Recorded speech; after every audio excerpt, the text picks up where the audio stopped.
பார்த்தீங்கன்னா என்ன வீடியோ பார்க்க போகிறோன்னா மேய்ச்சல் முறையில் வந்து லாபம் தரும் ஒரு ரகசியத்தை தான் வந்து பார்க்க போகிறோம்.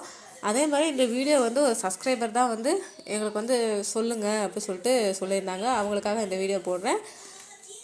ஆடு மேய்ச்சல் முறையில் லாபம் தரும் ரகசியத்தையும் அதுக்கப்புறம் பார்த்திங்கன்னா நோய் வராமல் தடுக்கும் நாங்கள் யூஸ் பண்ணுற வழிமுறையும் நான் வந்து கண்டிப்பாக சொல்கிறேன் இந்த வீடியோவில்.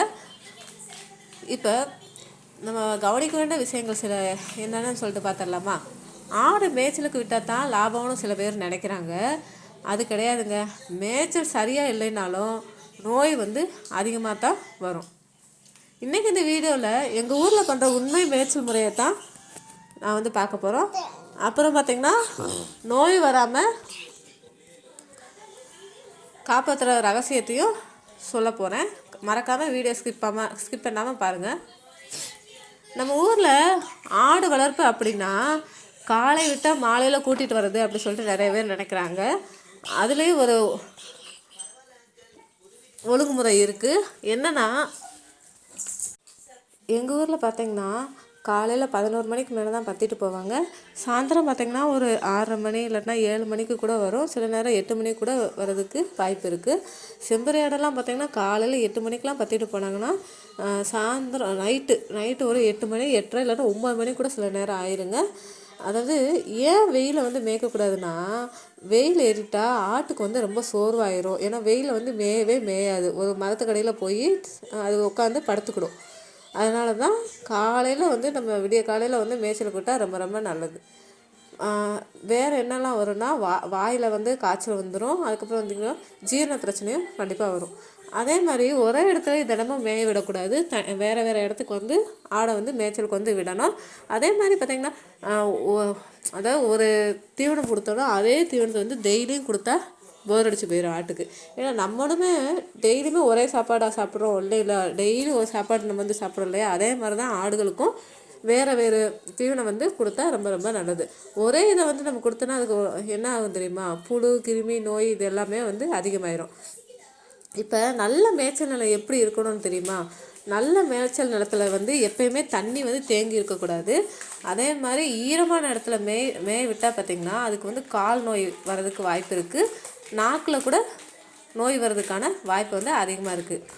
அதே மாதிரி கசப்பு புல், இந்த விஷச்செடி, பிளாஸ்டிக் கழுது இது மூணும் பார்த்திங்கன்னா ஆட்டுக்கு வந்து எமன்னு கூட சொல்லலாம். ஏன்னா பிளாஸ்டிக் வந்து எல்லாருக்குமே எமன் தான். ஆடு வந்து அதை தீவனம் மாதிரி எடுத்து சாப்பிட கூட வாய்ப்பு இருக்குது. ஏன்னா வந்து சில ஆடுகள் வந்து இங்கே அப்படி தான் இந்த பிளாஸ்டிக் அந்த பேப்பர் கவர்லாம் பார்த்திங்கன்னா மென்னுக்கிட்டு இருக்கும். அதை நம்ம போய் எடுத்து விட்டுறணும். அதனால தான் என்னென்னா மேய்ச்சலுக்கு போகிறதுக்கு முன்னாடி அந்த ஆட்டுக்கு வந்து ஏதாவது கொலை கட்டி விட்டுட்டு மேய விட்டுட்டு அதுக்கப்புறம் வந்து மேய்ச்சலுக்கு வந்து அனுப்பினோன்னா அது வேறு என்ன கிடைச்சாலும் சாப்பிடாது. அதனால் ஒரு கொலை கட்டிட்டு கூட்டிகிட்டு மேய்ச்சலுக்கு விடுறது ரொம்ப ரொம்ப நல்லது. இப்போ மேய்ச்சல் முறையில் வந்து லாபம் அதிகரிக்க டிப்ஸ் நான் வந்து சொல்ல போகிறேன். இப்போ வந்து மேய்ச்சலோடு நம்ம மட்டும் நிறுத்தக்கூடாது. என்னென்னா சாயங்காலம் வந்த உடனே அதுக்கு வந்து அரிசி, அதாவது நாங்கள் செய்கிறது வந்து அரிசி வைக்கலாம்.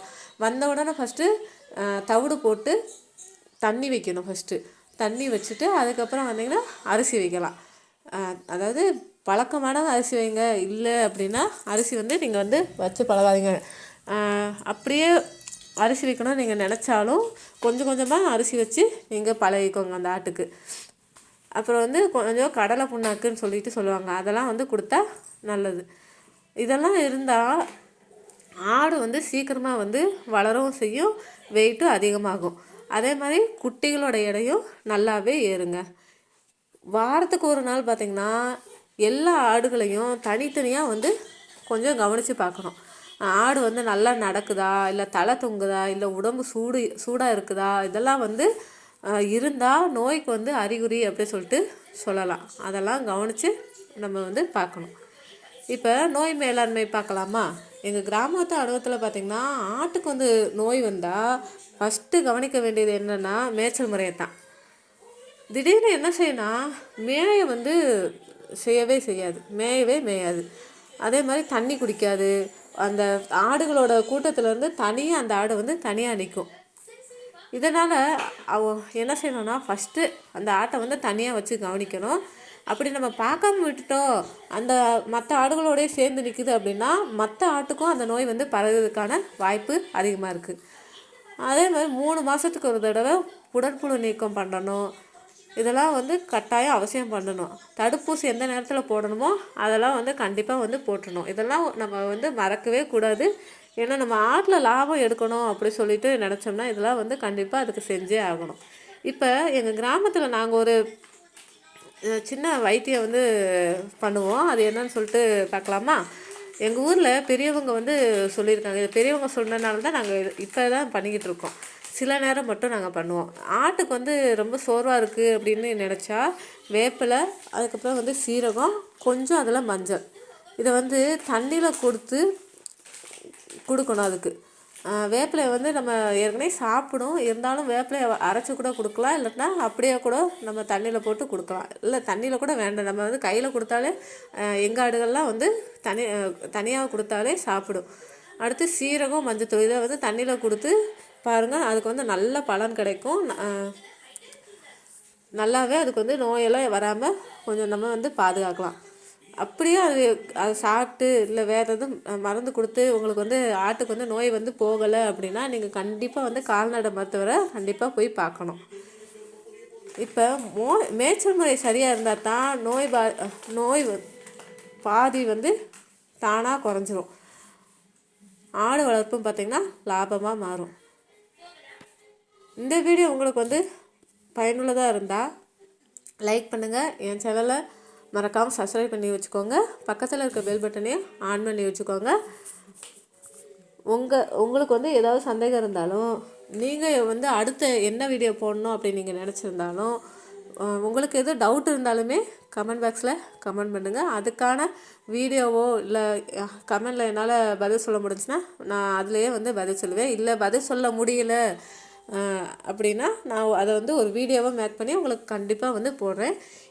இந்த செய்முறைகள்லாம் நாங்கள் எங்கள் ஆட்டுக்கு வந்து பார்த்ததுக்கப்புறம் தான் நாங்கள் வந்து இது வீடியோவே உங்களுக்கு வந்து சொல்லிகிட்டு இருக்கோம். மீண்டும் இந்த ஒரு கிராமத்து உண்மை வீடியோவில் சந்திப்போம். இந்த மாதிரி டிஃப்ரெண்ட்டாக கண்டென்ட் வேணும் அப்படின்னு நீங்கள் நினச்சா என் சேனல் மறக்காமல் சப்ஸ்கிரைப் பண்ணி வச்சுக்கோங்க. உங்களுக்கு ஆடு வாங்கி வளர்க்குற மாதிரி ஐடியா இருந்துச்சுன்னா இந்த மாதம் அதாவது இந்த வர தை மாதம் வாங்கி வளர்க்குறது ரொம்ப ரொம்ப நல்ல மாதம்தான். அதனால் புதுசாக ஆரம்பிக்கணும் அப்படின்னு நீங்கள் நினைக்கிறீங்கன்னா இந்த மாதத்தில் வந்து ஆரம்பிங்க. நல்லாவே வந்து செட் ஆகும் ஆடுகளுக்கு. ஏன்னா வந்து மழையெல்லாம் குறைஞ்சிருச்சு, பனியும் பார்த்திங்கன்னா கொஞ்சம் கொஞ்சமாக இன்னும் வந்து குறைய ஆரம்பிச்சிரும். இந்த கொஞ்சம் பனியாக இருக்கும்போது நீங்கள் வாங்கி வளர்க்கும் போது அதுக்கு வந்து நல்லா செட் ஆயிரும். ஓகேங்க, நாளைக்கு என்ன வீடியோ போடலான்னு சொல்லிட்டு கமெண்ட் பண்ணிடுங்க. நாளைக்கு வீடியோவில் பார்க்கலாம்.